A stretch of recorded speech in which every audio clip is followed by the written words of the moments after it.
Hi, I'm Grace Lynch. Welcome to my channel. This next set of videos is going to be a cycle that I'm going to do about talking about how I resolve past experiences that uh, seem to continue to interfere with how I build my life.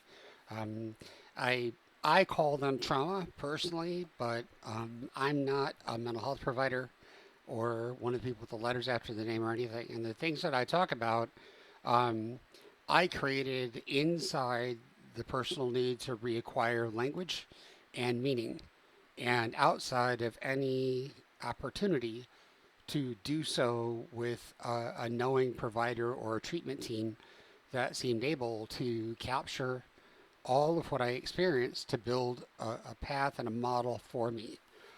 Inside that special rarefied condition, I've had to establish my own approaches to looking at trauma and recovery and making peace with both what happened before and how I have to explore my life today.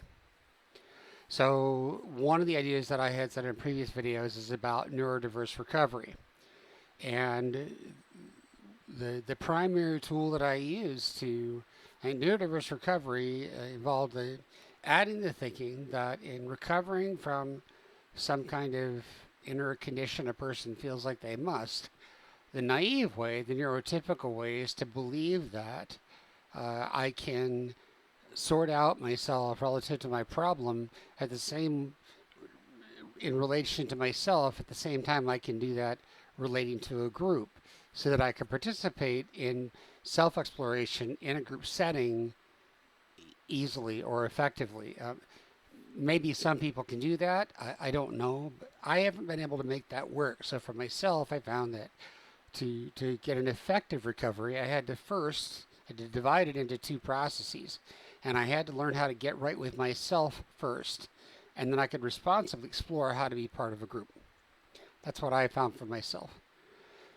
So part of getting right with myself involved a process that evolved in the fires of coming out of mental health treatment when they told me we don't know what you're experiencing, we don't know how to help you, and then eventually they end up out on the streets and going through brain rehab, and then they couldn't help me much because the injury was so old, and then learning that I have autism, and then they couldn't help me much. Those people couldn't help me much because there's no functional understanding that's useful about what autism even is. So, full circle, I get the medical diagnoses, I get the full information, and immediately find myself in a world that has no comprehensive plan to help with it at all. And continue to proceed as if what I'm going through is just like everybody else's thing, consistently led me to experiences within myself as I continued to recover and experience a sober life inside finally working through and facing these experiences with having to find words for experiences I could not talk about with anybody else because they never had experiences like that.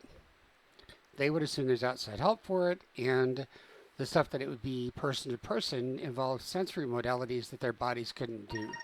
Um, Hearing, color, touching, sound, shapes of words that fit together in only one way, and the like. Turn on Do Not Disturb.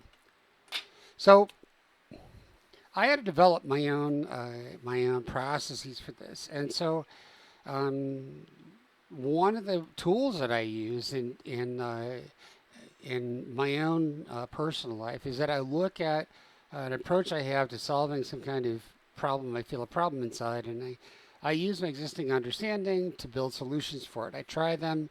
When they don't work, then I try again, and I usually am very stubborn, and I try a lot before I'm willing to concede that the understanding upon which my supposed framing of the problem and the charting to the solution was based must be incorrect, because true premises lead to true conclusions. If I have premises of an undetermined nature, whether true or false, but I use them, I apply them under valid processing to conclusions. If I reach a false conclusion, logic dictates that one or more of the premises must also have been false, because true premises do not lead to false conclusions if the application mechanism is right. So then I do detective work. I try my understanding the best I can offer. I apply it to my life to build solutions. I try them. They don't work.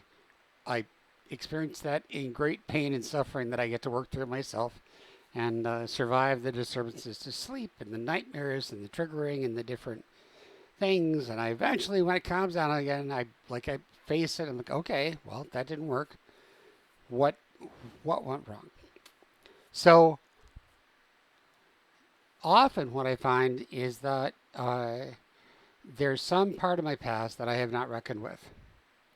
And then I have to kind of guess that there's a memory that's undigested. And so the way I think of a memory, how I've come to think about it, is a properly digested memory.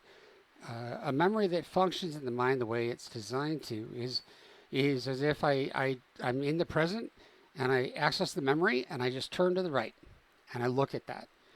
And I can be inside the memory, but it does not take me away from being in the present.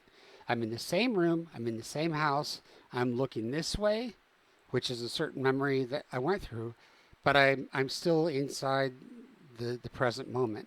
And when my experience has been that when a memory is functioning properly, when it's been integrated properly, when it's been digested completely, when my body has accessed it in all the ways it needs to, then when I look to it, the way memory is supposed to work is as a warehouse of resource for past functionings. So when I do a thing in the world today, and it somehow reminds me of a thing I did in the past, I can access the function in the past to teach me something about how I approached the problem before.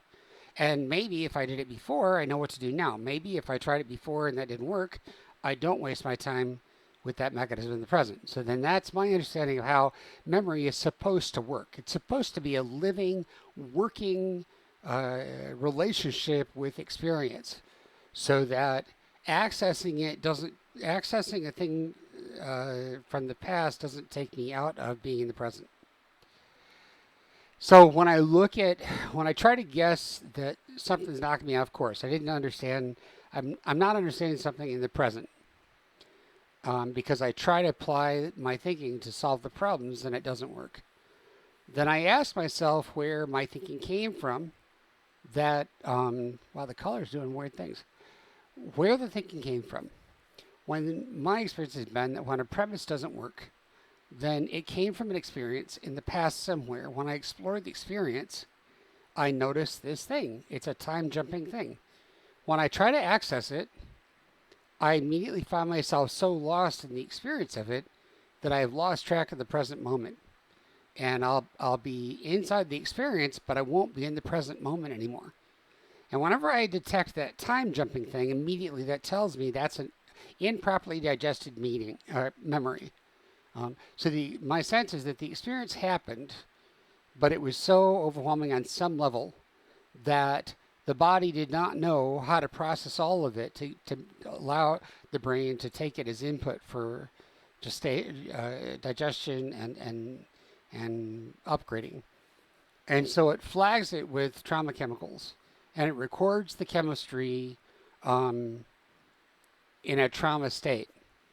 And because it does that, it will only process part of the experience.